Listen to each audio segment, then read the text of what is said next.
Hello students. So today we will discuss one more important technique to solve the numerical problem of electrical circuits.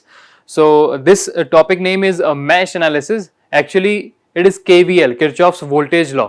जब भी Kirchhoff's voltage law को हमें numerical problem में लगाना होता है तो उसका दूसरा नाम होता है, वो हम बोलते हैं मैश एनालिसिस, क्योंकि केवीएल जो लगता है वो एक क्लोज लूप में या मैश में लगता है, हमें पता है। लास्ट लेक्चर्स में हमने देखा था कि केसीएल किस तरह से अप्लाई किया जाता है किसी भी न्यूमेरिकल प्रॉब्लम में या किसी भी इलेक्ट्रिकल सर्किट के अंदर, तो उसको हम बोलते हैं नोडल एनालिसिस। वो लगता था किसी नोड या जंक्शन पे, और मैश एनालिसिस लगता है किसी भी क्लोज्ड लूप में या मैश में।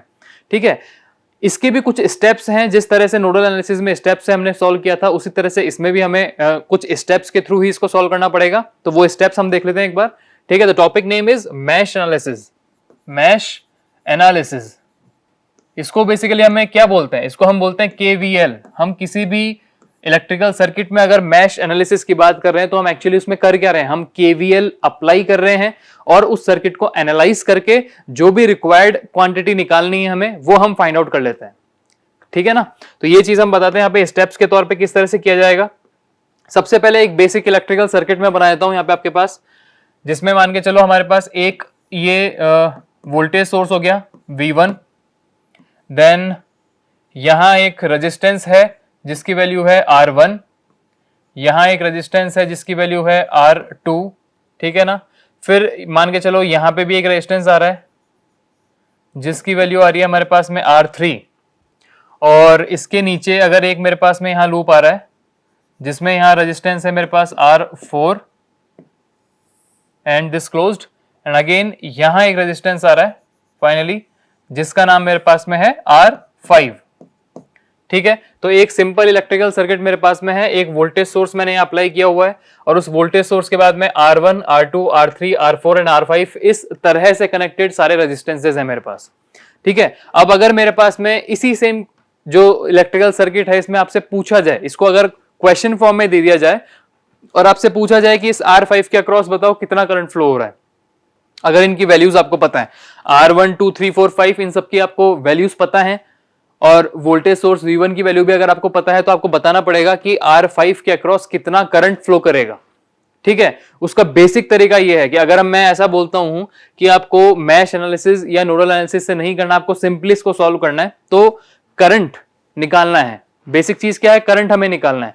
करंट का फॉर्मूला क्या होता है? Potential difference upon total resistance, यही होता है। तो अगर वोल्टेज सोर्स मेरा V1 है तो पोटेंशियल डिफरेंस जो या पोटेंशियल था वो ऊपर क्या रहेगा? न्यूमरेटर में क्या रहेगा? ये V1। So current will be V1 divide by total resistance. मतलब क्या हुआ कि इस वोल्टेज सोर्स से कितना करंट ये बाहर निकाल पाएंगे, ये पूरा combination of resistances. In combinations को अगर हम सॉल्व कर सकते हैं तो हमें पता चल जाएगा V1 से कितना टोटल अमाउंट ऑफ करंट निकल रहा है, फिर वो करंट किस तरह से टूटेगा और R5 में जाएगा, ये हमें निकालना होता है। जब हमें ये सारा प्रोसेस पता नहीं होता तो ये थोड़ा सा कॉम्प्लिकेटेड हो जाता है, इसलिए हम बात करते हैं डिफरेंट टॉपिक्स की, जिसमें फर्स्ट सेकंड हमारे पास में ये आया है मैश एनालिसिस। क्लियर है? मान के चलो ये एक मेरे पास इलेक्ट्रिकल सर्किट है, मुझे इसमें मैश एनालिसिस निकालना है, करना है, मतलब केवीएल अप्लाई करना है, और R5 के अक्रॉस मुझे करंट इसमें निकालना है। तो फर्स्ट स्टेप मेरे पास क्या रहेगा? स्टेप नंबर 1 मेरे पास ये रहेगा कि मुझे इस इलेक्ट्रिकल सर्किट के अंदर पहले ये पता करना पड़ेगा कितने मैश हैं। कितने मैश मतलब टोटल क्लोज्ड लूप कितने हैं इसके अंदर, है ना? तो स्टेप नंबर 1 मेरे पास में क्या आ जाएगी? स्टेप नंबर 1 मेरे पास में हो जाएगी find the total number of loops. Find the total number of loops, closed loops, या जिसको आप बोल सकते हो मैश। ठीक है, फर्स्ट स्टेप में आपको यहां टोटल नंबर ऑफ लूप या मैश निकालना है। उनको बोलना है कि फर्स्ट, सेकंड, थर्ड जो भी लूप है आप अपने अकॉर्डिंग बता सकते हो। इसको पहला मान लिया, first, second and this one is third. 3 loop हमारे पास में है इसके अंदर। तो स्टेप नंबर 1 में हमने पता किया कि यहाँ पे कितने लूप है? टोटल 3 क्लोज लूप है, 1, 2 एंड 3। ठीक है, स्टेप नंबर 2 में हमें क्या करना होगा? स्टेप नंबर 2 में हमें क्या करना होगा कि जितने भी लूप आपने काउंट किए हैं उन सब लूप के अंदर आपको अपने अकॉर्डिंग एक करंट को फ्लो करवाना है। आपको ऐसा अज्यूम करना है कि उस स्पेसिफिक लूप के अंदर एक करंट जो है वो फ्लो कर रहा है, और एक स्पेसिफिक डायरेक्शन में ही फ्लो कर रहा है, वो डायरेक्शन भी हम देंगे उसको। ठीक है, तो मैंने मान के यहां पे क्या किया स्टेप नंबर 2 में? Assume the loop currents, assume the individual loop currents specifically in clockwise direction. मैंने यहां क्या बोला कि आपको लूप के करंट्स को एज्यूम करना है कि उसमें लूप नंबर 1 में करंट फ्लो करेगा I1, लूप नंबर 2 में I2, लूप नंबर 3 में I3। इस तरह से मैंने 3 करंट्स को बता दिया और उनकी डायरेक्शन के लिए मैंने बोला कि वो क्लॉकवाइज डायरेक्शन में ही आपने एज्यूम करना है। ऐसा कोई स्पेसिफिक नहीं है कि क्लॉकवाइज में ही करना पड़ेगा, आप चाहे तो एंटी क्लॉकवाइज में भी कर सकते हैं, बट स्पेसिफिक क्या चीज है कि तीनों लूप्स के अंदर जो करंट की डायरेक्शन रहेगी वो सेम रहेगी। अगर आपने इस लूप नंबर 1 में करंट की डायरेक्शन क्लॉकवाइज दे दी तो आपको तीनों लूपों में क्लॉकवाइज डायरेक्शन ही देनी पड़ेगी। अगर आपने लूप नंबर 1 में एंटी क्लॉकवाइज डायरेक्शन दी है तो आपको सब में एंटी क्लॉकवाइज डायरेक्शन ही देनी पड़ेगी। ठीक है, उसको बहुत इजीली सॉल्व करने के लिए मैंने यहां पे लिखा है कि अपन इसको क्लॉकवाइज मान के चलें। तो ऐसा आप स्पेसिफिक कर लो अपने माइंड में कि किसी भी न्यूमेरिकल प्रॉब्लम में अगर आपने केवीएल लगाना है या आपने मैश एनालिसिस करना है तो उसमें करंट की डायरेक्शन हमें लेनी है हमेशा क्लॉकवाइज, तो वो हमारे लिए इजी रहता है। उसको सॉल्व करने के लिए जो इक्वेशंस बनती है वो काफी इजी बनती हैं, इसलिए मैंने स्पेसिफिकली लिख दिया है यहाँ पे कि आपको जो करंट की डायरेक्शन लेनी है वो क्लॉकवाइज ही लेनी है। देखिए अब यहाँ पे टोटल नंबर ऑफ लूप्स 3 हैं, यहां पे मैं क्लॉकवाइज डायरेक्शन का करंट ले लेता हूं। लूप नंबर 1 है ये, लूप नंबर 1 में करंट की डायरेक्शन मैंने ले ली इस तरह से I1। ठीक है, लूप नंबर 2 में मैंने करंट की डायरेक्शन ले ली again clockwise I2। Loop number 3 में मैंने वापस ले ली क्लॉकवाइज, ये हो गई मेरे पास में I3। ठीक है, 2 स्टेप्स कंप्लीटेड। थर्ड स्टेप में हमें क्या करना होगा, स्टेप नंबर 3 में हमें करना होगा, अब हम यहां लगाएंगे केवीएल। स्टेप नंबर 3 में हम बोलेंगे कि apply KVL in each loop and define the linear equations. Okay, so step number 3 क्या हो जाएगा हमारे पास में, स्टेप नंबर 3 हमारे पास में हो जाएगा अप्लाई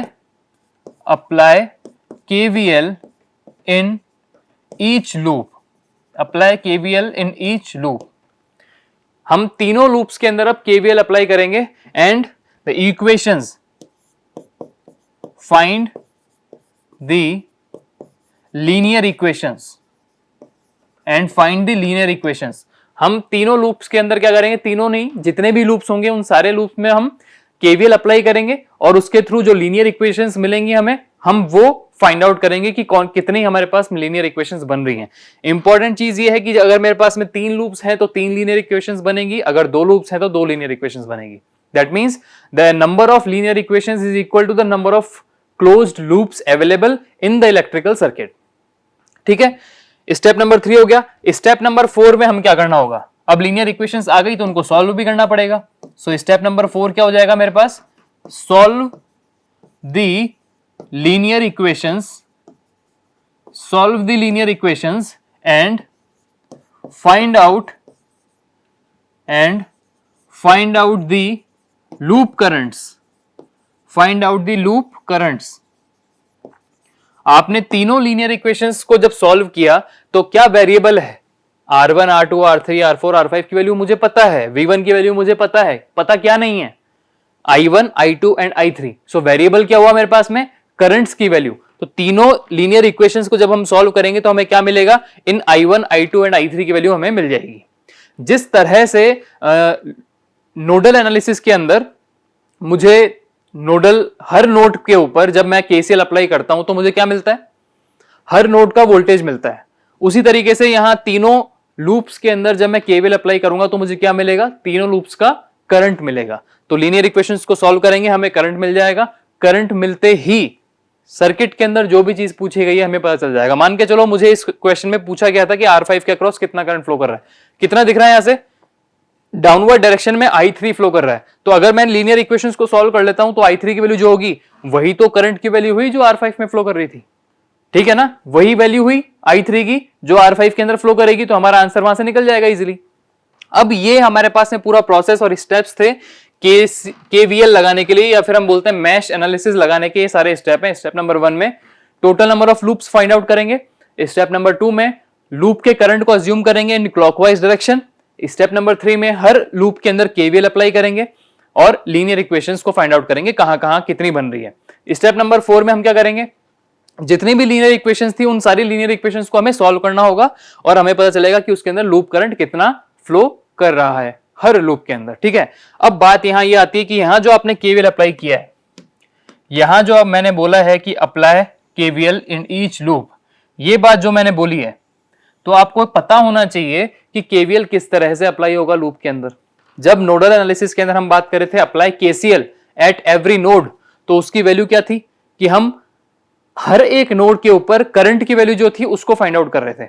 हमने ये माना था कि करंट वहां से बाहर की तरफ निकलेगा हर जगह से, मतलब जो भी हमारे पास में नोड है उस नोड के वोल्टेजेस से सारे के सारे करंट जो होंगे आउटवर्ड डायरेक्शन के अंदर होंगे, हम उनका सम करके इक्वल टू 0 पुट कर देंगे। ऐसा हमने देखा था केसीएल के अंदर। केवीएल में क्या होता है, the sum of all voltages is equal to 0। यही केसीएल था। इन अ क्लोज लूप और mesh the sum of all voltage drops और the sum of all voltages is equal to 0। यही था केवीएल का मॉडिफाइड फॉर्म। मैंने बोला था मॉडिफाइड फॉर्म वो होता है जो हम सर्किट में लगाते हैं, sum of all voltages is equal to 0। So हम अगर लूप नंबर 1 की मैं बात करता हूं तो यहां पे sum of all voltages has to be is equal to 0, but उसको लगाने का कुछ प्रोसेस है। लगाने से पहले केवीएल अप्लाई करने से पहले उसके कुछ पॉइंट्स होते हैं जिनको हमें ध्यान रखना होगा, जिससे हम केवीएल बहुत इजीली वहां पे लगा पाएंगे। वो मैं बताता हूं आपको। अब देखिए सेम सर्किट अगर मैं यहां देख लेता हूं, ठीक है, तो देखिए वो मैं न्यूमेरिकल जो हमने वहां किया था वो वाला सेम इलेक्ट्रिकल सर्किट में एक बार यहां ड्रॉ करता हूं, फिर बताता हूं कि किस तरह से आपने केवीएल को अप्लाई करना है। एक ये हमारे पास में वोल्टेज सोर्स है प्लस माइनस V1, ये हमारे पास में एक रेजिस्टेंस आ गया R1, यहां आ गया मेरे पास R2, then here it is R3, R4 and this is R5, this is R5। Okay, अब इस सर्किट में मैंने क्या देख लिया था अभी तक कि यहां जो लूप करंट्स मैंने एज्यूम किए थे वो लूप करंट्स कौन कौन से थे। I1 इधर की तरफ थे, ये कौन सा था I1, यहां जो करंट फ्लो कर रहा था वो मेरे पास में था I2, और इधर जो करंट फ्लो कर रहा था वो था मेरे पास में I3। ठीक है ना, ये मेरे पास में सर्किट था। इसमें मुझे लगाना था कौन सा, अप्लाई केवीएल। स्टेप नंबर 3 मुझे यहाँ पे अप्लाई करना है। उसको लगाने से पहले मुझे एक चीज यहाँ पे क्या करनी पड़ेगी, अप्लाई केवीएल करने से पहले क्या करना पड़ेगा, इनकी पोलैरिटी मुझे देखनी पड़ेगी, पोलैरिटी मुझे ड्रॉ करनी पड़ेगी, जिससे मेरे लिए इजी रहेगा उन इक्वेशंस को बनाना। केवीएल की जो इक्वेशंस है उनको बनाना मेरे लिए इजी रहेगा। देखिए अब अगर मैं बात करता हूं रेजिस्टेंस की, तो रेजिस्टेंस का आपको पता है कि वो एक लोड होता है, उसके अंदर अगर करंट एंटर कर रहा है तो वो एंटरिंग टर्मिनल जो होता है उसकी पोलैरिटी होती है पॉजिटिव, और जिस एंड से वो लीव करता है करंट उसकी पोलैरिटी होती है वो होती है नेगेटिव। तो मैंने हर लूप के लिए जितने भी एलिमेंट्स उस लूप में कनेक्टेड हैं उन सबकी पोलैरिटी चेक करनी है। अगर मैं लूप नंबर 1 की बात करता हूं तो कितने एलिमेंट्स यहां पे कनेक्टेड हैं, V1, R1, R2 and R3। तो मुझे R1, R2, R3 और V1 इनकी पोलैरिटी देखनी है स्पेसिफिकली लूप नंबर 1 के लिए। जब मैं लूप नंबर 2 की बात करूंगा तो मुझे पोलैरिटी देखनी पड़ेगी R3 and R4 specifically for loop number 2। आपको दिमाग में एक चीज आई होगी कि R3 जो है वो लूप नंबर 1 के लिए भी आ रहा है और R3 जो है वो लूप नंबर 2 के लिए भी आ रहा है, मतलब ये कॉमन है। तो अगर जो चीज कॉमन होती है तो उसकी पोलैरिटी स्पेसिफिक लूप के लिए डिफर करती है उसके प्रीवियस स्पेसिफिक लूप से। जैसे मैं लूप नंबर 1 की बात कर रहा हूं तो यहां पे अगर मैंने R3 को कोई पोलैरिटी दे दी तो वो पोलैरिटी सेम नहीं होगी इस लूप नंबर 2 के लिए, क्योंकि लूप नंबर 2 के लिए जो R3 में करंट फ्लो कर रहा है वो यहां से इस डायरेक्शन में फ्लो कर रहा है, ठीक है, और लूप नंबर 1 के लिए R3 में करंट फ्लो कर रहा है वो वहां से इस डायरेक्शन में फ्लो कर रहा है। तो करंट की डायरेक्शन जब डिफर करती है तो उसकी पोलैरिटी भी डिफर करती है। तो मैं हमेशा ये बोल रहा हूं कि आपको पोलैरिटी यहां पे डिफाइन करनी है और ड्रॉ करनी है फॉर स्पेसिफिक लूप, जिस लूप के लिए आप देख रहे हो। ठीक है, देखो किस तरह से किया जाएगा। अगर मैं लूप नंबर 1 की बात करता हूं तो स्टार्टिंग फ्रॉम V1 की पोलैरिटी तो दे रखी है क्लियरली हमें प्लस और माइनस। R1 की पोलैरिटी एंटर कर रहा है तो ये हो गया प्लस, ये लीव कर रहा है ये हो गया माइनस। R2 की बात करता हूं तो ये प्लस ये माइनस, क्योंकि करंट यहां से यूं जाके नीचे आ रहा है, अब यहां से इस डायरेक्शन में आ रहा है, तो R3 के लिए ये हो गया प्लस, ये हो गया मेरे पास में माइनस। लूप नंबर 1 की पोलैरिटी मुझे पता चल चुकी है। लूप नंबर 2 की पोलैरिटी मुझे कैसे देखनी है, लूप नंबर 2 के लिए मैं पोलैरिटी देता हूं, वो किस तरह से देता हूं, देखिए यहां से करंट इस डायरेक्शन में जा रहा है तो इस R3 के लिए लूप नंबर 2 की पोलैरिटी हो जाएगी इधर की तरफ प्लस, इधर की तरफ माइनस। R4 की हो जाएगी यहां प्लस और यहां माइनस। ठीक है, सिमिलरली लूप नंबर 3 की बात करता हूं तो करंट इसमें क्लॉकवाइज जा रहा है, तो क्लॉकवाइज जा रहा है अगर तो R2 में करंट जा रहा है डाउनवर्ड्स टू अपवर्ड, तो यहां हो जाएगा प्लस, यहां हो जाएगा माइनस। देखिए R2 भी कॉमन है, तो अगर I1 मतलब लूप नंबर 1 की बात करता हूं तो ऊपर था पॉजिटिव पोलैरिटी, बट जब मैं लूप नंबर 3 की बात कर रहा हूं तो उसकी पोलैरिटी ऊपर क्या हो गई, माइनस, स्पेसिफिक लूप के लिए। R5 की बात करेंगे this plus this minus, and R4 के लिए this plus and this minus. ठीक है, ये चीज क्लियर हो गई। अब इसी के अकॉर्डिंग हमें अप्लाई करना है क्या, हमारा केवीएल। केवीएल की इक्वेशंस जो लगती हैं वो हम अब यहां से ड्रॉ करेंगे। देखिए मैं बात करता हूं apply KVL at loop number 1। सबसे पहले मैं बात कर ली यहां पे apply KVL in loop number 1। Loop number 1 में आपने अगर केवीएल अप्लाई किया तो इक्वेशंस कैसे आती हैं? इक्वेशंस लिखने के लिए केवीएल हमें पता था कि the sum of all the voltage drops और the sum of all the voltages is equal to 0 in a closed loop. Loop number 1 is a closed loop, so यहां पे सम ऑफ ऑल वोल्टेजेस, देखिए हम बात करते हैं V1 की। अच्छा, अब एक और चीज यहां पे आती है, इक्वेशन जब हम लिखते हैं या हम जब समेशन उसका कर रहे होते हैं तो वोल्टेजेस को हमें क्लिक करना है, और उस वोल्टेजेस को इक्वेशंस में लिखने के लिए भी एक तरीका होता है। वो क्या होता है? वो क्या होता है कि देखिए जब मैं V1 को पकड़ रहा हूं तो जिस चीज को भी आप इक्वेशन में लिख रहे हैं तो उसकी या तो आप क्लॉकवाइज डायरेक्शन में इक्वेशन लिखेंगे सारी, या आप एंटी क्लॉकवाइज डायरेक्शन में इक्वेशन लिखेंगे। ठीक है, यही दो तरीके हैं। अगर आपने क्लॉकवाइज डायरेक्शन में ही इक्वेशन लिखनी है क्योंकि आपने करंट भी क्लॉकवाइज डायरेक्शन में ही लिया है, तो जिस भी पॉइंट पे आप चल रहे हैं तो उसका या तो आप एंटरिंग टर्मिनल को पकड़ लो। जैसे अगर मैं V1 से इक्वेशन लिखना स्टार्ट कर रहा हूं और मैंने V1 के एंटरिंग टर्मिनल पे क्या है, नेगेटिव साइन, तो मैंने अगर एंटरिंग टर्मिनल को पकड़ा है तो जितने भी एलिमेंट्स हैं उन सबके एंटरिंग टर्मिनल को ही पकड़ना पड़ेगा। या मैंने अगर लीविंग टर्मिनल को पकड़ा है तो मुझे सारे एलिमेंट्स के लीविंग टर्मिनल को ही पकड़ना पड़ेगा। ये चीज ध्यान रखनी है। देखो इक्वेशन में देखेंगे तो क्लियर हो जाएगा। मैं V1 से स्टार्ट कर रहा हूं और मैं V1 के पॉजिटिव टर्मिनल को पकड़ रहा हूं, मतलब लीविंग टर्मिनल, तो सबके लीविंग टर्मिनल को ही पकड़ना पड़ेगा। तो V1 पॉजिटिव में हो गया। इसके बाद में आगे चले तो क्या आ रहा है, R1 है ना। R1 के अक्रॉस पोटेंशियल ड्रॉप कितना होगा, करंट इनटू रेजिस्टेंस। करंट कितना फ्लो कर रहा है यहाँ पे, I1, और रेजिस्टेंस कितना है, R1। तो यहाँ पे पोटेंशियल ड्रॉप कितना हो गया, I1 इंटू R1। साइन कौन सा आएगा, लीविंग टर्मिनल वाला, वो है माइनस। सो यहाँ पे प्लस V1 माइनस R1 के अक्रॉस पोटेंशियल ड्रॉप हो गया I1 इंटू R1। R2 के अक्रॉस पोटेंशियल ड्रॉप कितना हो जाएगा, माइनस साइन के साथ में R2। बट करंट कितना फ्लो कर रहा है यहाँ पे, करंट इस लूप के लिए तो फ्लो कर रहा है I1 डाउनवर्ड्स, और लूप नंबर 3 के लिए करंट फ्लो कर रहा है I3 अपवर्ड। तो टोटल करंट जो फ्लो करेगा, मैं जिस डायरेक्शन में चल रहा हूं उसी डायरेक्शन में फ्लो करेगा। मतलब मैं जिस लूप में काम कर रहा हूं उस लूप का करंट उस टाइम पे डोमिनेटिंग है, तो जो करंट डोमिनेटिंग है रिजल्टेंट करंट उसी डायरेक्शन में जाएगा। तो रिजल्टेंट करंट कितना जा रहा होगा यहाँ पे, I1 माइनस ऑफ I3 उसमें से माइनस हो गया, तो रिजल्टेंट इसी डायरेक्शन में जाएगा वैसे तो, क्योंकि डोमिनेट है वो। सो I1 माइनस I3 करंट यहां फ्लो कर रहा है, minus of I1 minus I3। ठीक है, अब R3 की बात करते हैं तो लीविंग टर्मिनल क्या है, माइनस, बट करंट कितना फ्लो कर रहा है यहाँ पे, I1 माइनस I2, क्योंकि I2 उसको अपोज कर रहा है, बट डोमिनेट कौन कर रहा है, I1। तो रिजल्टेंटली क्या जाएगा current, I1 minus I2 into R3 is equal to 0। ये मेरे पास में इक्वेशन हुई। इस तरह से मैं लिखता हूं केवीएल इक्वेशंस। ये लूप नंबर 1 में मैंने केवीएल इक्वेशन लिखी है। देखिए लूप नंबर 1 में केवीएल इक्वेशन लिखने के लिए क्या चीज ध्यान रखनी थी कि जिस भी एलिमेंट पे हम चल रहे हैं या जिस भी एलिमेंट के पोटेंशियल को हम चेक कर रहे हैं उसके या तो एंटरिंग टर्मिनल को पकड़ेंगे सबके लिए, या उसके लीविंग टर्मिनल को पकड़ेंगे सबके लिए। ठीक है, मैंने V1 के लीविंग टर्मिनल को पकड़ा तो बाकी सब में भी मैंने माइनस माइनस माइनस साइन लिया है। अगर मैं यहाँ पे माइनस V1 लेता हूं तो बाकी सबके अंदर प्लस प्लस और प्लस लेना पड़ता।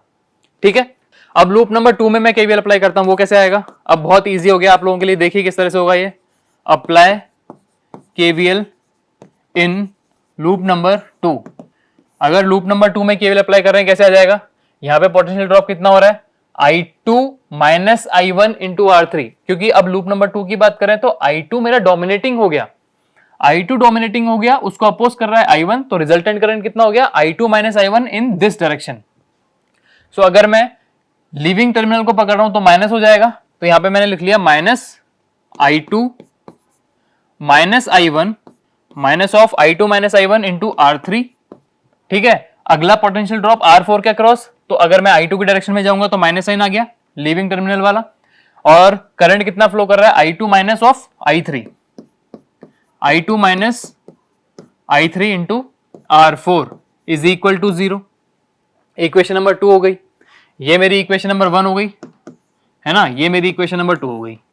अब मैं लूप नंबर 3 में केवीएल अप्लाई करता हूं, अप्लाई केवीएल इन लूप 3।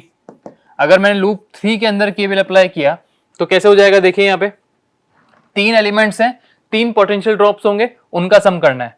तो सबसे पहले अगर मैं बात करता हूं कि मैं R5 से स्टार्ट कर रहा हूं, तो R5 के लीविंग टर्मिनल पे माइनस साइन है, मैंने यहां पे ले लिया माइनस। करंट कितना फ्लो कर रहा है, सिर्फ I3, minus of I3 into R5 minus of R4। Current कितना फ्लो कर रहा है, I3 minus I2, I3 minus I2 into R4। आगे गए, R2 आ गया, लीविंग साइन कितना है माइनस, करंट कितना फ्लो कर रहा है, I3 minus I1, minus of I3 minus I1 of R2 is equal to 0। This is your equation number 3। ठीक है, तो स्टेप नंबर 4 में हम क्या बोल रहे थे कि हमें केवीएल अप्लाई करना है। हमने केवीएल अप्लाई किया लूप नंबर 1, 2 एंड 3 में, हमारे पास में 3 लीनियर इक्वेशंस मिल गई। स्टेप नंबर 5 में हम करेंगे इन 3 लीनियर इक्वेशंस को हम सॉल्व करेंगे। सॉल्व करते ही हमारे पास में I1, I2, I3 निकल जाएगा और जितनी भी चीजें हमें सर्किट में पूछी गई हैं वो हम बहुत इजीली फाइंड आउट कर सकते हैं। ठीक है, इस तरीके से पूरा हमारा मैश एनालिसिस का प्रोसेस चलता है। क्लियर है ये चीज? इन इक्वेशंस को सॉल्व करने के लिए आप किसी भी तरीके से कर सकते हो, जैसे आप क्रैमर रूल जो हमने बताया था कल, मैं आज वापस से पूरी तरह से एक्सप्लेन कर दूंगा उसको कि क्रैमर रूल हमें किस तरह से अप्लाई करना होता है। ठीक है, वो देखिएगा। अभी हम एक न्यूमेरिकल करते हैं, उस न्यूमेरिकल के बेसिस पे आपकी सारी चीजें जो है वो बहुत इजीली सॉल्व हो जाएंगी। किस तरह से केवीएल होता है या किस तरह से आप मैश को लगाते हो किसी इलेक्ट्रिकल सर्किट में, क्वेश्चन किस तरह से फ्रेमिंग होती है उनकी, वो सारी चीजें। देखिए एक न्यूमेरिकल देखते हैं, ये हमारे पास में एक न्यूमेरिकल है। देखिए इसमें क्या पूछा गया है हमें कि find the voltage across 12 ohm resistor, find the voltage across 12 ohm resistor. अब सर्किट में 12 ओम रजिस्टर किधर है, यहां पे है, 12 ओम रजिस्टर यहां पे है, इसके अक्रॉस कितना पोटेंशियल ड्रॉप हो रहा है, वोल्टेज अक्रॉस 12 ओम रजिस्टर कितना है वो हमें फाइंड आउट करना है यूजिंग मैश एनालिसिस, है ना। मैश एनालिसिस को यूज में लेते हुए हमें ये काम करना है। मैश एनालिसिस करने के लिए एक चीज हमें ये देखनी थी कि उसके अंदर टोटल नंबर ऑफ लूप्स कितने हैं, ये फाइंड आउट करना था, है ना। टोटल नंबर ऑफ लूप्स अगर मुझे फाइंड आउट करना है तो यहां अगर सर्किट में मैं देखता हूं तो कितने लूप हैं, 1, 2, 3, ये 4। क्या ये चौथा एक लूप है? ये लूप नहीं है एक तरह से, यहां पे एक सिंपली करंट सोर्स लगा हुआ है, बट पोटेंशियल आपने कहां से अप्लाई किया वो आपको नहीं मिला, है ना। तो वो पोटेंशियल जो हमने अप्लाई कर रखा है, जिसको हम बोलते हैं कि अप्लाइड ईएमएफ, वो जो ईएमएफ है वो कहां से निकालेंगे, वो हमें कन्वर्ट करना पड़ेगा। तो यहां पे एक कौन सी टेक्निक काम आएगी जो हमने पढ़ रखी है, यहां पे काम आएगी सोर्स कन्वर्जन की टेक्निक। सोर्स कन्वर्जन में करंट सोर्स को वोल्टेज सोर्स में करना पड़ेगा कन्वर्ट। अब अगर करंट सोर्स को वोल्टेज में कन्वर्ट करना है तो क्या स्पेसिफिक कंडीशन मेरे पास में थी, एक एसेंशियल कंडीशन जो थी वो क्या थी कि करंट सोर्स के साथ में एक रेजिस्टेंस पैरेलल में होना चाहिए। क्या मुझे यहाँ पे एक रेजिस्टेंस पैरेलल में मिल रहा है, यहाँ पे बिल्कुल मिल रहा है। 8 ओम का करंट सोर्स यहाँ है, 3 ओम का रजिस्टर यहाँ पैरेलल में है इसके साथ में। तो ये जो मेरे पास में है पूरा सर्किट का पार्ट, ये मेरे पास में एक वोल्टेज सोर्स में कन्वर्ट मैं बहुत इजीली कर सकता हूं। जब मैंने इसको वोल्टेज सोर्स में कन्वर्ट कर दूंगा तो इन दोनों टर्मिनल के बीच में मेरे पास में वोल्टेज सोर्स कनेक्ट हो जाएगा। तो मेरे पास में टोटल नंबर ऑफ लूप मिल जाएंगे 1, 2 एंड 3। सो फर्स्ट जो स्टेप है मेरा इस क्वेश्चन को सॉल्व करने का वो क्या है, source conversion technique. Current source को वोल्टेज सोर्स में कन्वर्ट करना है। ठीक है, यहां करके देखते हैं करंट सोर्स को वोल्टेज सोर्स में कन्वर्ट। देखिए कैसे करेंगे। अब मैं इसको भी हटाता हूं एक बार के लिए। ठीक है, ये मेरे पास में देखिए 12 ओम का ही रजिस्टर है यहाँ पे। हाँ, तो अगर मैं यहां बात करता हूं कि इस करंट सोर्स को वोल्टेज सोर्स में कन्वर्ट करना है तो वोल्टेज सोर्स बना देता हूं मैं सबसे पहले। यहाँ पे मैंने यहाँ एक वोल्टेज सोर्स बना दिया प्लस माइनस। ठीक है, जो रजिस्टर मेरे पास पैरेलल में था वो रजिस्टर मैंने सीरीज में कनेक्ट कर दिया।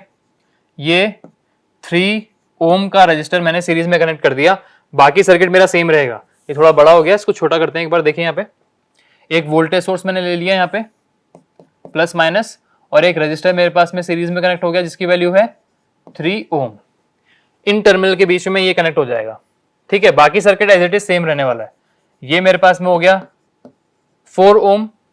ठीक है, यहां मेरे पास में ये आ गया कितना दे रखा है यहाँ पे 2 ohm, then 8 and 12, this is 8 ohm and here it is 12 ohm, this is 12 ohm and one more resistor is there which is 4 ohm. Here it is 4 ohm. Okay, so अब मेरे पास में यहां जो सर्किट बनता है उस सर्किट के अंदर टोटल नंबर ऑफ लूप्स कितने मिले, 1, 2 एंड 3। एकदम क्लियर हो गया। जो ईएमएफ अप्लाई करना था वो ईएमएफ भी यहां मिल गया, बट बात क्या आती है कि इस ईएमएफ की वैल्यू कितनी है। इसकी पोलैरिटी मैंने प्लस माइनस ली, वो क्यों लिए? क्योंकि करंट सोर्स की डायरेक्शन है अपवर्ड। जब डायरेक्शन अपवर्ड होती है तो प्लस साइन ऊपर होता है, माइनस साइन नीचे होता है, इसलिए वैल्यू कितनी आएगी। यहां से अगर मैं इसको वोल्टेज सोर्स में कन्वर्ट करता हूं तो जो रेजिस्टेंस पैरेलल में था वो तो एज इट इज सीरीज में आ गया, वो तो ठीक है, बट वोल्टेज सोर्स की वैल्यू क्या होगी? वोल्टेज की वैल्यू मेरे पास में क्या होती है? V is equal to I into R, है ना। सो वोल्टेज सोर्स की वैल्यू कितनी हो जाएगी? Current is 8 ampere and the resistance value is 3। So voltage source की वैल्यू कितनी हो गई? 8 इंटू 3 इज 24 वोल्ट्स। सो ये जो वैल्यू है मेरे पास में आ गई 24 वोल्ट्स। क्लियर है ये चीज? अब इस सर्किट के अंदर फर्स्ट स्टेप मैंने देखी कि क्या, total number of loops is 1 2 3, 3 are the total number of loops. Step number 2, इसमें करंट की डायरेक्शन देंगे क्लॉकवाइज डायरेक्शन में। This is loop number 1, so current की direction is I1, this is your I2 and this is I3। तीनों loops हमने ले लिए और तीनों के अंदर हमने करंट की डायरेक्शन फ्लो करवा दी, कितनी है? क्लॉकवाइज डायरेक्शन में I1, I2 and I3। Step number 4, उसमें क्या करते हैं? तीनों लूप्स के अंदर अब हमें केवीएल इक्वेशंस को ड्रॉ करना है ना, तो वो लीनियर इक्वेशंस हमें मिलेंगी। तो केवीएल इक्वेशंस ड्रॉ करते हैं, कैसे करेंगे? उसके लिए पहले एक बार वापस से सर्किट में यहां बना देता हूं। 24 3 4 2, देखिए एक बार वापस से सर्किट को यहां बनाते हैं अपन। This is 24 volts, this is 3 ampere, sorry 3 ohm, this is 4 ohm, यहां भी एक 4 ओम का हमारे पास में रजिस्टर था, यहां एक रजिस्टर है 8 ohm, this is 2 ohm and 12 ohm. Current की डायरेक्शन जो हमने ली थी वो भी क्लॉकवाइज डायरेक्शन में ली थी। This is I1, this is I2 and here it is I3। अब इसके बाद जो बात आती है वो हम बात करते हैं किसकी?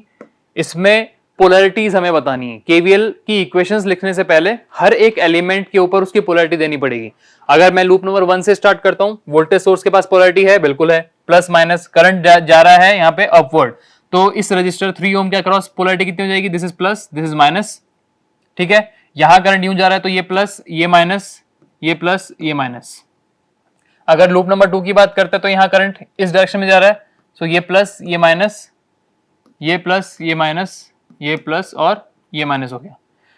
लूप नंबर 3 के लिए बात करेंगे, करंट अपवर्ड और क्लॉकवाइज डायरेक्शन में जा रहा है, तो ये प्लस हो गया, ये माइनस हो गया, ये प्लस हो गया और ये माइनस हो गया, ठीक है। ये चीजें क्लियर है? इसके बाद में आती है बात हमारी, हमें केवीएल की इक्वेशंस लिखनी है तीनों लूप्स के अंदर। So first apply KVL in loop number 1। अगर मैं लूप नंबर 1 में केवीएल अप्लाई करता हूं, इसमें देखिए कैसे आएगा।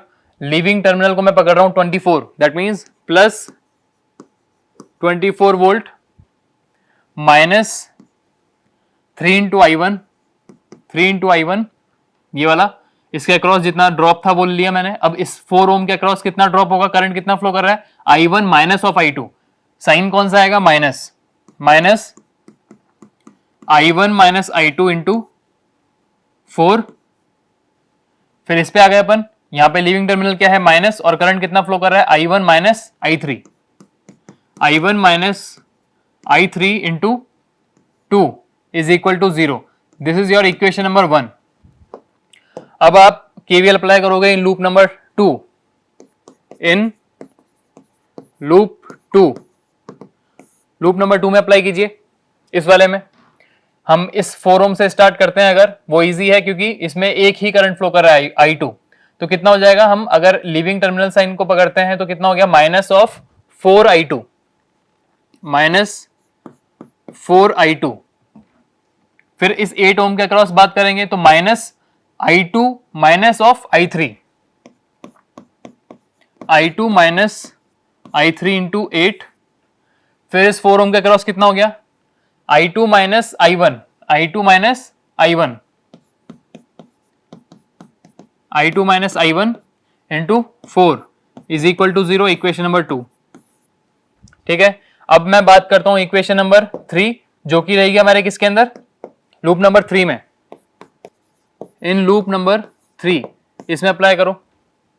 इस वाले में 3 चीजें हैं, 2 8 एंड 12 ओम, तो 2 के अक्रॉस कितना हो गया? Minus I3 minus I1 minus of I3 minus I1 into 2। फिर इस वाले के लिए साइन अपने ने देखा नहीं है, इस वाले के लिए साइन कितना रहेगा, देखिए यहाँ पे ये मिस हो गया। इस वाले लूप के लिए इस 8 ओम के अक्रॉस कितना करंट फ्लो कर रहा है, यहां से यहां, तो ये प्लस ये माइनस हो गया। ठीक है, ये छोटी छोटी गलतियां जो हम न्यूमेरिकल प्रॉब्लम को सॉल्व करते टाइम पे करते हैं, हमेशा ध्यान रखिएगा इसको। ठीक है, अब मैं यहां पे गया तो लिविंग साइन कितना है, माइनस, माइनस ऑफ करंट कितना फ्लो कर रहा है यहाँ पे, I3 minus I2, I3 minus I2 into 8 और लास्ट 12, तो उसके लिए कितना हो गया, minus 12 into I3 is equal to 0। This is your equation number 3। ठीक है, तो इस तरह से हमें तीनों लूप्स के अंदर केवीएल इक्वेशन लगाई एग्जैक्ट वैल्यूज के अंदर। जब इनको हम सॉल्व करते हैं, तीनों इक्वेशंस को जब हम सॉल्व करेंगे तो हमारे पास में इक्वेशंस निकल के आएंगी और उनकी वैल्यूज जो वेरिएबल्स हैं I1, I2 एंड I3, ये जो तीनों वेरिएबल्स हैं इनकी इक्वेशंस निकल के आएगी या इनकी वैल्यूज निकल के आएगी हमारे पास में, वो हमारा आंसर होगा। ठीक है, तो जो वो इक्वेशंस निकल के आती हैं वो मैं बताता हूं कैसे निकल के आएंगी, कौन सी इक्वेशंस आएगी, किस तरह से आएगी और उसको किस तरह से हमें सॉल्व करना है। ठीक है ना, सॉल्व किस तरह से करना है वो मैं बताता हूं इक्वेशंस लिख के। ठीक है, तो वो जो इक्वेशंस आती हैं वो देखिए किस तरह से आएंगी। मैं अगर लूप नंबर 1 की या इक्वेशन नंबर 1 की बात करता हूं तो कितनी थी, 24 वोल्ट इंटू 3I1। यहाँ पे एक बार इनको इजीली सॉल्व करके लेते हैं जिससे हमारे पास में आगे के लिए इजी रहेगा। इक्वेशन नंबर 1 जो है वो मैं यहाँ सॉल्व करता हूँ। देखिए एक बार, अगर मेरे पास में ये 24 वोल्ट है तो ये इक्वेशन मेरे पास में कितनी आ गई, 24 volt 3I1 minus of I1 and again मतलब 4I1 इसे मल्टीप्लाई हो गया, ये 2I1 इसे मल्टीप्लाई हो गया, कितना हो गया, minus 4I1 minus 2I1 minus 6I1, 6 और 3 minus 9I1 minus of 9I1। Then I2 की बात करते हैं, 4I2, ठीक है, प्लस 4I2 और I3 की बात करेंगे तो यहां पे कितना आ गया फिर, plus 2I3, plus 2I3 is equal to 0। ये हमारे पास में एक इक्वेशन आ गई है ना।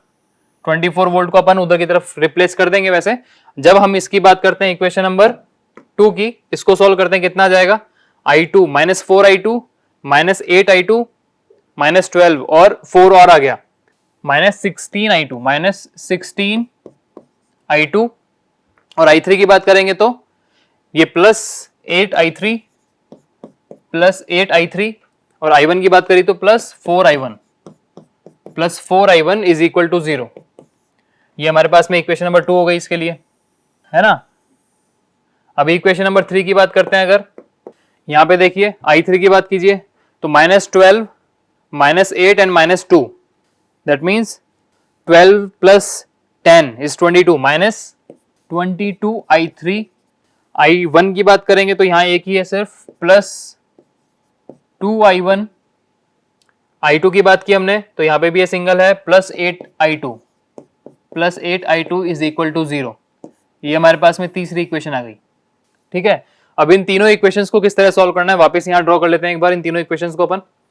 देखिए 24 माइनस 9I1, यहां मैं लिख देता हूं वापस इनको, 24 minus 9I1 plus 4I2 plus 2I3 plus 4I2 plus 2I3 is equal to 0। दूसरी equation 4I1 minus 16I2 plus 8I3 is equal to 0। 4, 16 and 8, 4, 16 and 8। ठीक है, लास्ट इक्वेशन है हमारे पास में 2I1 plus 8I2, 2I1 plus 8I2 minus 22I3 minus 22I3 is equal to 0। ठीक है, इस 24 को उठा के अगर मैं इधर ले जाता हूं तो कोई प्रॉब्लम तो नहीं है। इस वाले 24 को मैंने यहां से उठाया और यहां पुट कर दिया, ये हो गया मेरे पास में माइनस 24। माइनस 24 था प्लस 24 था तो माइनस 24 हो गया यहाँ पे। ठीक है, तो तीन इक्वेशंस है मेरे पास में, ये लीनियर तीन इक्वेशंस हैं। इनको सॉल्व करने के लिए मैट्रिक्स फॉर्म जो हम क्रैमर रूल्स बोलते हैं वो लगाते हैं एक बार। तो मैट्रिक्स में अगर इसको लिखना चाहेंगे कितना हो जाएगा, minus of 9, 4, 2, 4 minus 16 and 8, then 2, 8 and minus 22। ये हमारे पास में मैट्रिक्स ए हो गई और ये हो जाएगा I1 I2 and I3 is equal to, values are -24, 0 and 0। ठीक है, तो इसको सॉल्व करने के लिए अगर मैं क्रैमर रूल की बात करता हूं, तो क्रैमर रूल क्या होता है? अगर आपको तीन लीनियर इक्वेशन से तीन वेरिएबल्स को फाइंड आउट करना है, तो उन तीन वेरिएबल्स का कुछ फॉर्मूला होता है, वो उसके लिए आपको मैट्रिक्स का डिटर्मिनेंट निकालना आना चाहिए। ठीक है, उसके डिटर्मिनेंट को किस तरीके से निकालते हैं। अगर मैं यहां बात करता हूं कि मुझे निकालना क्या था इस क्वेश्चन में एग्जैक्टली, तो मैं वही निकालूंगा। इस क्वेश्चन में मुझे निकालना है कि 12 ओम के अक्रॉस कितना करंट फ्लो कर रहा है। इस 12 ओम के अक्रॉस कितना करंट फ्लो कर रहा है? I3। ठीक है, तो मुझे क्वेश्चन में सिर्फ I3 ही निकालना है, I1 और I2 नहीं निकालना, मेरा टाइम वेस्ट होगा। मैं सिर्फ I3 निकालूंगा। तो I3 निकालने का फॉर्मूला क्या होता है यहाँ पे क्रैमर रूल्स के through? I3 is equal to determinant of 3 divide by determinant of matrix A। Determinant of 3 का मतलब क्या हुआ कि जो मेरे पास में मेन मैट्रिक्स है, ये जो मेरे पास में मेन मैट्रिक्स है, इस मेन मैट्रिक्स के अंदर मुझे जो वैल्यू है मेरे पास में मेन मैट्रिक्स में वैल्यू पुट करनी है किसके कॉलम में? जिसकी वैल्यू मैं निकालना चाह रहा हूं। अगर मुझे I3 निकालना है तो थर्ड कॉलम में मैं वैल्यू पुट कर दूंगा और वो मेरे पास में बन जाएगी मैट्रिक्स 3। ठीक है, उस मैट्रिक्स 3 का मुझे निकालना पड़ेगा डिटर्मिनेंट।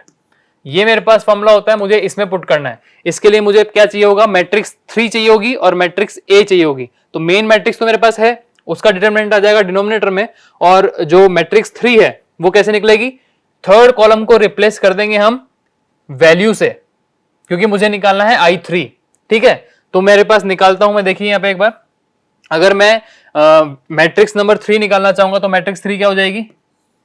-9, 4 और 2 की जगह क्या आ जाएगा? -24। This is -24, then 4 -16 and 0, 2 8 and 0। ये मेरे पास में हो गई मैट्रिक्स 3, है ना। और मेन मैट्रिक्स मेरे पास में कौन सी? ये वाली।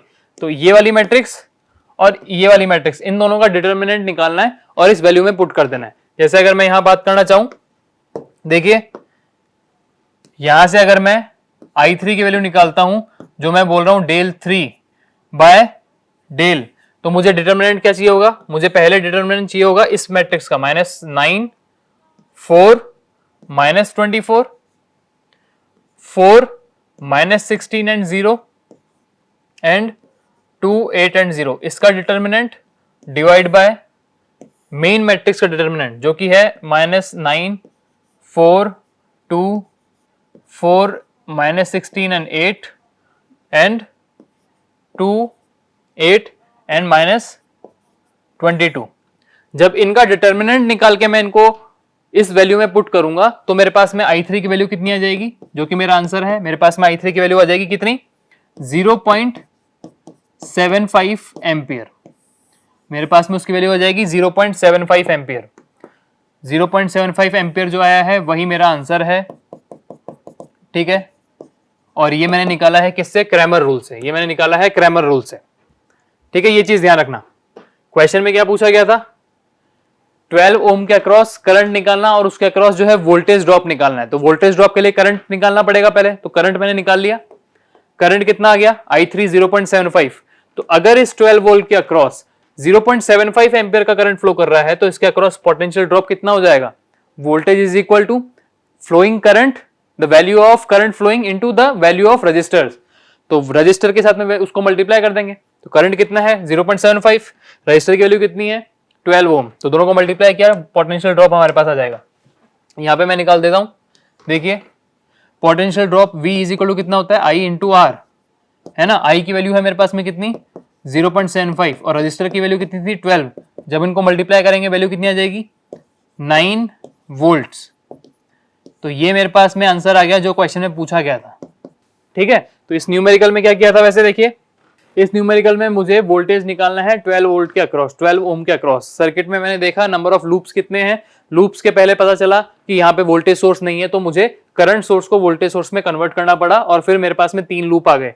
3 लूप आते ही मैंने उनमें करंट की डायरेक्शन दे दी।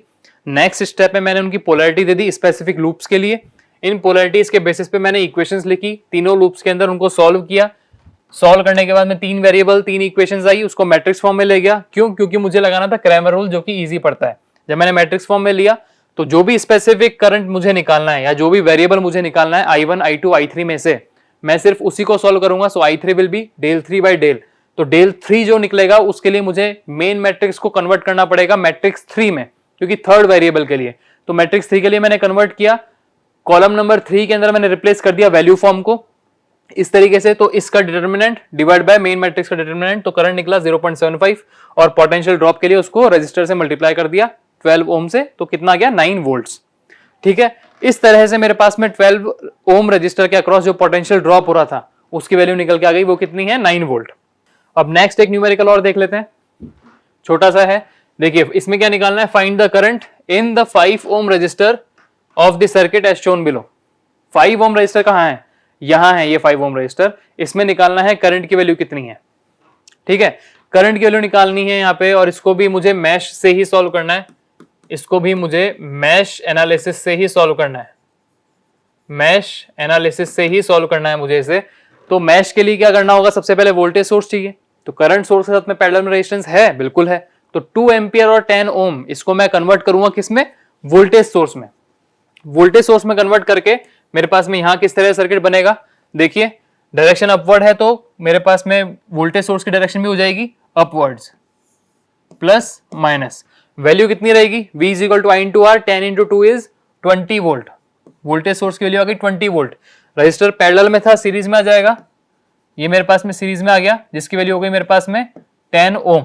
ठीक है, ये पैरेलल में चला गया, जो आ गया मेरे पास में 10 ओम आ गया। बाकी circuit as it is same रहेगा। यहां से आए, ये मेरे पास में था 6 ओम, आगे मेरे पास में यहां पे ये है कितना 9 ओम। यहां पे मेरे पास में एक रजिस्टर है जिसकी वैल्यू है 5 ओम, और नीचे है मेरे पास में ये 8 ओम, और यहां पे है 12 ओम। ये 8 ओम हो गया और ये 12 ओम हो गया। करंट मुझे निकालना है इस 5 ओम के अक्रॉस, इस 5 ओम के अक्रॉस मुझे करंट निकालना है, कितनी वैल्यू है करंट की। ठीक है, इस वैल्यू को निकालने के लिए जब मैं यहां तक सर्किट को सॉल्व कर चुका हूं, करंट सोर्स को वोल्टेज सोर्स में कन्वर्ट कर चुका हूं, तो मुझे अब स्टेप लगानी पड़ेगी कि find the total number of loops. कितने हैं, 1, 2 and 3। 3 are the total number of loops. So current की वैल्यू, करंट की डायरेक्शन, लूप नंबर 1 में करंट की डायरेक्शन हो गई I1, लूप नंबर 2 में हो गई मेरे पास में ये I2, एंड लूप नंबर 3 में हो गई मेरे पास में I3। यहां पे मेरे पास में हो गई I3। ठीक है, अब बात आती है कि इसके अंदर मुझे क्या करना है, इनकी पोलैरिटी देनी है। पोलैरिटी देने के बाद में इनकी इक्वेशंस लिखनी है और उनको सॉल्व करना है। तो सेम सर्किट में एक बार ड्रॉ करता हूं जिससे वो इजी रहेगा। 20 वोल्ट और 10 ओम। देखिए इसको अपन ड्रॉ कर लेते हैं एक बार, जिससे नेक्स्ट स्लाइड पे अपन इसको लिख सकें आराम से। ये मेरे पास में है 20 वोल्ट, 10 ओम, ठीक है, 6, 8, 9, 12। 6, ये हो गया मेरे पास में 8, यहां है ये 9 और 12 ओम। यहां बीच में था मेरे पास में 5 ओम, जिसके अक्रॉस मुझे निकालना है करंट। यहां मुझे निकालना है करंट। ठीक है, अगर इसके अंदर करंट निकालना है तो उसके लिए एक स्टेप में क्या किया था मैंने, मुझे अब क्या देना है, इनकी पोलैरिटी देनी है। लूप्स पता चल गए हैं, लूप्स के अंदर करंट की डायरेक्शन पता चल चुकी है कितनी है। ये मेरे पास में I1 है, ये I2 है और ये I3 है। अब इसके बाद में इनमें पोलैरिटी बतानी है। इसका साइन है, यहाँ पे करंट डायरेक्शन ऊपर है तो ये प्लस, ये minus, plus minus plus minus. इस वाले में गए तो इसके लिए करंट I2 फ्लो कर रहा है, तो यहां हो गया प्लस, ये माइनस ऊपर जा रहा है तो plus minus plus and minus. I3 की बात करेंगे तो ये plus minus plus minus plus and minus. ठीक है, पोलैरिटी दे दी। पोलैरिटी देने के बाद में अगेन KVL इक्वेशन अप्लाई करनी है। तो लूप नंबर 1 में अप्लाई करते हैं सबसे पहले। अप्लाई KVL इन लूप नंबर 1। यहां देखिए 20 वोल्ट से स्टार्ट करते हैं, तो वैल्यू कितनी आ गई 20 प्लस 10, सॉरी माइनस, क्योंकि लीविंग साइन ले रहे हैं अपन, तो कितना हो गया माइनस 10 I1, है ना। आगे गए 6 के लिए कितना हो गया I1 minus I2, minus of I1 minus I2 into 6, minus of I1 minus I3 into 8, I1 minus I3 into 8 is equal to 0। Solve कर लेते हैं हाथों हाथ इसको एक बार। I1 के लिए वैल्यू कितनी है, minus 8 I1 minus 6 I1 minus 10 minus 24, minus 24 I1 I2 के लिए कितना है, प्लस 6I2 और plus 8I3 is equal to -20, equation number 1 हो गई। ठीक है, इक्वेशन नंबर 2 जो लूप नंबर 2 में निकलेगी, इन लूप नंबर 2 में अप्लाई करें, यहाँ पे कितना हो गया, इस 6 ओम से स्टार्ट करते हैं अगर, सो -I2 - I1 into 6, -I2 - I1 into 6, उसमें गए कितना हो गया, -9I2 and -I2 - I3 into 5 is equal to 0। Solve कर लेते हैं हाथों हाथ। I1 किधर है, यहाँ पे, सो हो गया प्लस 6I1। I2 के लिए कितनी है चीजें, 5, 9 एंड 6, 11 एंड 9 इज 20, -20 I2 और I3 कितना है, plus 5I3 is equal to 0। Equation number 2, ये हमारी इक्वेशन नंबर 2 हो गई।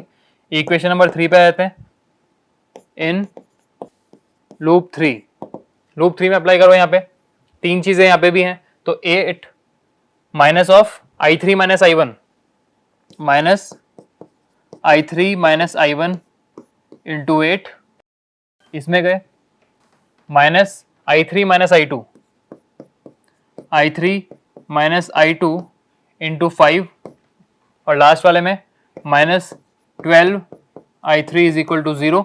सॉल्व कर लो इसको भी। I1 किधर है, यहाँ पे, मतलब plus 8I1 plus 5I2 and I3 12, 5 and 8 25 minus 25 I3 is equal to 0। ये हो गई मेरी इक्वेशन नंबर 3। जब इन तीनों इक्वेशंस को आप सॉल्व करोगे और मैट्रिक्स फॉर्म में लिखोगे, मैट्रिक्स फॉर्म में लिखने के बाद जब वैल्यूज को आप निकालेंगे I1, I2, I3 की, तो क्या वैल्यूज निकल के आएगी, आपको निकालना एग्जैक्टली क्या है, आपको इस 5 ओम के अक्रॉस करंट निकालना है। इस 5 ओम के अक्रॉस कितने करंट आ रहे हैं, I2 एंड I3 दोनों इसमें कंबाइंड है ना, तो आपको I2 एंड I3 दोनों की वैल्यूज निकालनी पड़ेगी।